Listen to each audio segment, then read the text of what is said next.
জীবনে কোনো শখ বা আহ্লাদ পূরণের সুনির্দিষ্ট একটা সময় আছে। সঠিক সময়টা একবার পেরিয়ে গেলে শখ হয়তো পূরণ হয় ঠিকই, তবে তৃপ্তিটা ঠিক পাওয়া যায় না। 17 বছর বয়সে যে বার্গারটা বিরিয়ানিটা খেতে অমৃত লাগে, 27 বছর বয়সে এসে সেটা ভালো নাও লাগতে পারে। 18 বছর বয়সে এসে সমবয়সী কারো সাথে শাড়ি পাঞ্জাবি পরে রিকশায় ঘুরতে ভালো লাগতে পারে। 28 যে একই কাজ করতে ভালো লাগবে তার কোনো গ্যারান্টি নেই।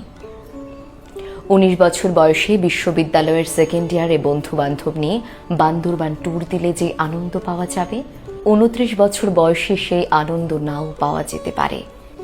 একদিন নিজের ছাদে বাগান করব, এই আশায় বসে থেকে যে মানুষটা নিজের বারান্দায় টবে কোনো গোলাপের চারা লাগালো না, ছাদ হওয়ার পর দেখা গেল সেই মানুষটার আর বাগান করার সময়ই নেই। একদিন চাকরি করে বাবা মাকে দামি দামি শাড়ি পাঞ্জাবি কিনে দেওয়ার স্বপ্ন দেখা মানুষটা চাকরি করে টাকা কামাবে ঠিকই, কিন্তু ততদিনে বাবা মা হয়ে যেতে পারে সৃষ্টিকর্তার মেহমান।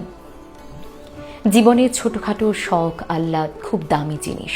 এইসব জিনিসে একটা মানুষের হৃদয়কে জীবিত রাখে, সতেজ রাখে, প্রাণবন্ত রাখে।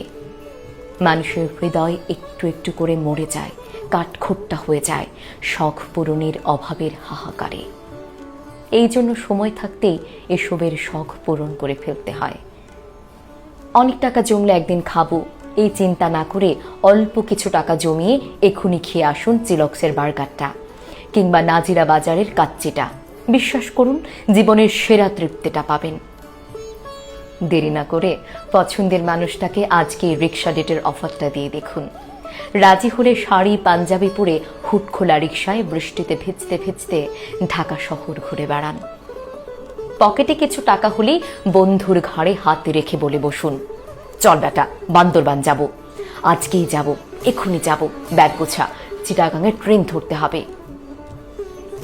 নিজের ছাদি বাগান হবে, এই আশায় বসে না থেকে ভাড়া বাসার বারান্দার টবে লাগিয়ে ফেলুন পছন্দের গোলাপের চারাটা।